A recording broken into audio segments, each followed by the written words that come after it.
सचिन पायलट की वापसी पर बहुत से लोग खुश हैं तो कुछ लोग सिर्फ खुश होने का दिखावा कर रहे हैं। और यकीन मानिए जो लोग ज़्यादा खुश दिख रहे हैं वो लोग अंदर से उतने ही दुखी हैं। अब ऐसे में अशोक गहलोत की जिम्मेदारी ये बनती है कि वो सबको एक साथ लेकर के चले और जो भी गलतफहमी है उन्हें अपने आप पार्टी फोरम पर ही सुलझा लिया जाए। इसी के साथ पायलट की वापसी के बाद गहलोत साहब के बयानों को भी अलग नज़र से देखा जा रहा है। सीएम गहलोत ने कहा कि वह जब तक जिंदा रहेंगे वे अभिभावक बने रहेंगे। साथ ही उन्होंने कहा कि विधायकों की नाराजगी को दूर करना उनकी जिम्मेदारी है।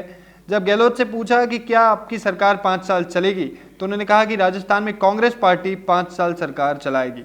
मैंने विधायकों से कहा है कि जब तक जिंदा रहूंगा आपका अभिभावक बन के रहूंगा।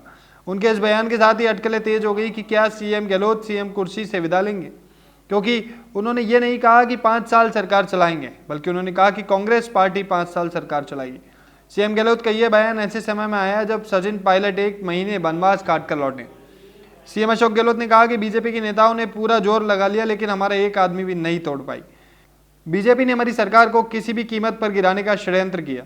इस माहौल के बीच हमारे एक भी विधायक उनके साथ नहीं गए। ऐसे में सोच सकते हैं कि मेरे उनके प्रति सोच क्या होगी। मैंने उनसे कहा कि जब तक जिंदा रहूंगा आपका अभिभावक बन के रहूंगा। सीएम ने आगे कहा कि मेरा फर्ज बनता है कि सचिन पायलट को हाईकमान और मुझ पर भरोसा है। जिन लोगों ने नाराजगी जाहिर की उसे दूर करना मेरी जिम्मेदारी है क्योंकि मैं मुख्यमंत्री हूं। सीएम गहलोत ने कहा कि राजस्थान की जनता ने बीजेपी को हराया है, वे उनके बहकावे में ना आए। राजस्थान की जनता हमारे कार्यकर्ता और विधायकों ने देखा दिया कि हम बीजेपी का मुकाबला कर सकते हैं। इनकम टैक्स, सीबीआई, इन सब का दुरुपयोग हुआ है। सचिन पायलट की कांग्रेस के पूर्व अध्यक्ष राहुल गांधी से मुलाकात और मामले के उचित समाधान के लिए 3 सदस्यीय समिति के गठन का फैसला होने के बाद प्रदेश में सियासी संकट खत्म होता नजर आता है। कई हफ्तों से चल रही सियासी उठापटक के बीच सचिन पायलट और राहुल गांधी और प्रियंका गांधी वाड्रा से करीब 2 घंटे की मुलाकात की तथा उनके समक्ष अपना पक्ष विस्तार से रखा। इसके बाद कांग्रेस अध्यक्ष सोनिया गांधी ने 3 सदस्यीय समिति गठित करने का फैसला किया ताकि पायलट एवं उनके समर्थक विधायकों को उठाए गए मुद्दे का निदान हो सके, मामले का उचित समाधान किया जा सके। अब जब राजस्थान में सियासी संकट को टाल दिया गया है और नाराज साथियों की घर वापसी हो चुकी है, ऐसे में सवाल ये उठता है कि जो हुआ वो 1 महीने पहले नहीं हो सकता था क्या ऐसा क्या कह दिया राहुल गांधी ने जो पायलट ने अपने जहाज का रुख मोड़ दिया। और अगर इन सब बातों को दरकिनार कर भी दिया जाए तो गहलोत साहब की इस बात का क्या मतलब निकलेगा जिसमें वो कह रहे हैं कि मैं तो सिर्फ अभिभावक बन के रहूँगा। खैर, जो भी होगा सब आपके सामने आ ही जाएगा। ये थी राजस्थान की राजनीति से जुड़ी हमारे चैनल राजस्थान संवाद की एक खास रिपोर्ट। ऐसे ही राजस्थान की राजनीति से जुड़ी खबरों के अपडेट होने के लिए आज ही हमारे चैनल राजस्थान संवाद को सब्सक्राइब करें।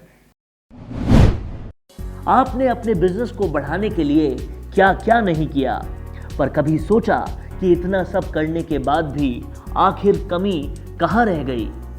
कमी रह गई आपके प्रमोशन करने के तरीके में। अरे भाई, अगर अपने बिजनेस को आगे बढ़ाना ही है तो उससे पहले अपने लोगों तक पहुंचाओ तो सही, ताकि ज़्यादा से ज़्यादा लोग आपके बिजनेस के बारे में जान पाएं। और जब लोग जान जाएंगे तभी तो बढ़ेगा आपका बिजनेस आगे। और इसके लिए आपको करना है अपने बिजनेस का ऐड राजस्थान संवाद पर, क्योंकि राजस्थान संवाद है प्रदेश का सबसे ज़्यादा पसंद किया जाने वाला डिजिटल न्यूज़ चैनल।